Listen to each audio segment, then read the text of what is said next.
Welcome back to Grammar Grade 12. I'm glad you're here. This is Unit 6, Lesson 45, and today we tackle a handful of subjects that don't behave the way you'd expect. You already know the basic rule. A singular subject takes a singular verb. A plural subject takes a plural verb. But some subjects seem to break that rule. A group acting as one, a word that ends in S yet means only one thing, the title of a book, an amount of money. Once you see what's really going on, every one of them makes perfect sense. Let's dig in. Before we start, here's the puzzle of this lesson. Most subjects are easy. One thing takes a singular verb, more than one takes a plural verb. But a handful of subjects don't play fair. A collective noun, a noun that's plural in form but singular in meaning. A title, the name of an organization, an amount of money or time. Each of these can fool your ear. The secret with every one of them is the same. Don't count the words. Decide what the subject really means. Is it acting as a single unit or as separate parts? Answer that, and the verb falls right into place. Start with the collective noun, a word that names a whole group as if it were a single thing. A team, a jury, a committee, a family. Here's what makes it tricky. When the group acts together as one unit, it takes a singular verb. The jury delivers its verdict. The 12 of them speak with one voice. But when the members are acting separately, pulling in different directions, the same noun takes a plural verb. The jury disagree about the sentence. Now we're picturing individual jurors, each with an opinion. So before you pick the verb, ask a simple question. Is this one body or many people? Next, a group of words that look plural but aren't. Some nouns end in S, yet name a single thing. A field of study, a subject, an illness. Think of news, mathematics, physics, civics, measles. Each ends in that tempting S, but each names one thing, so each takes a singular verb. The news is encouraging tonight, not are. Mathematics rewards patience. Physics explains the tides. Even measles is going around the dormitory. So when a word ends in S, pause and ask what it really names. If it's one field, one subject, one illness, don't let that final S fool you. Now two subjects that always stay singular, no matter how plural they sound. First, the title of a work, a book, a film, a song.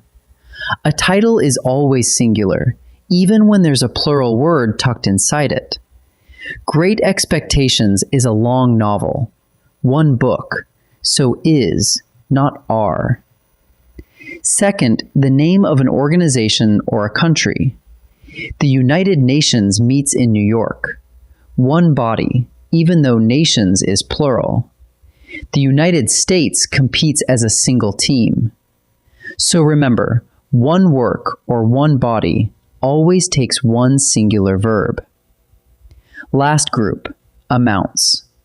When you talk about an amount of money, a stretch of time, a distance, or a weight, and you mean it as one total, it takes a singular verb. $10 is a fair price. You're thinking of a single price, not 10 separate coins. 2 years is a long time to wait. One span, not 2 separate years. 50 miles is a comfortable drive. 3 pounds is all the flour we need. Each names a single quantity, so each takes a singular verb. The clue is in your meaning. If you're treating the amount as one whole, choose the singular. Let's turn all of that into a quick check you can run whenever a subject looks tricky. 1. Is it a group, a collective noun? If it's acting as one unit, go singular. If the members are acting separately, go plural. 2. Is it an S word that really names a single thing, like news or physics? Then singular. 3. Is it a title, an organization, or a country? Singular again. And 4. Is it an amount you're treating as one total? Singular. Run those 4 questions and even the sneakiest subject will line up with the right verb. Let's practice. In this first set, I'll give you a sentence with a choice of verbs. Pick the one that agrees with the subject. Think about collective nouns and those tricky S words. Pause the video and choose before I reveal each answer. The committee blank on the new budget tonight. Votes or vote? Here, the committee is acting together as one body, reaching a single decision. Since it's one unit, we choose the singular. The committee votes on the new budget tonight. Mathematics blank her strongest subject. Is or are? Mathematics ends in that misleading S, but it names a single field of study. One subject means a singular verb, so mathematics is her strongest subject. The family blank about where to spend the holidays. Picture it. The members are pulling in different directions, each with a different plan. When a collective noun splits into separate members like that, it takes a plural verb. The family disagree about where to spend the holidays. Now the second set. These sentences hide a title or an amount. Decide which verb fits when the subject is one work or one total. Pause and choose before I answer. Little Women blank a beloved classic. Remains or remain? Women sounds plural, but here it's the title of a single novel. A title is always singular, so Little Women remains a beloved classic. $40 blank, too much for that ticket. Is or are? You're not thinking of 40 separate bills. You mean one price, one total. Treated as a single amount, it takes the singular. $40 is too much for that ticket.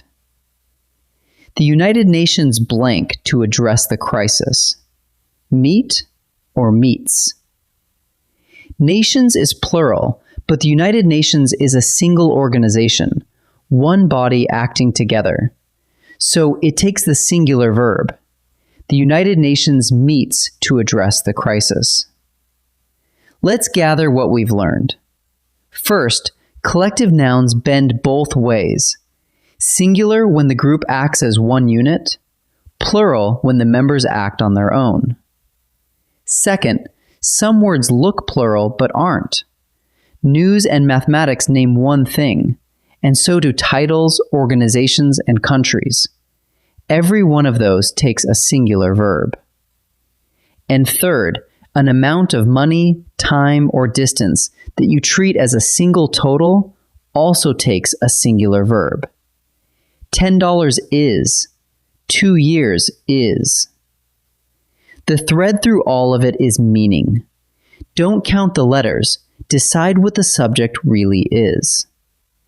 Next time, in Lesson 46, we'll look at agreement with compound subjects. What happens when and, or, and nor join 2 subjects together? I'll see you there.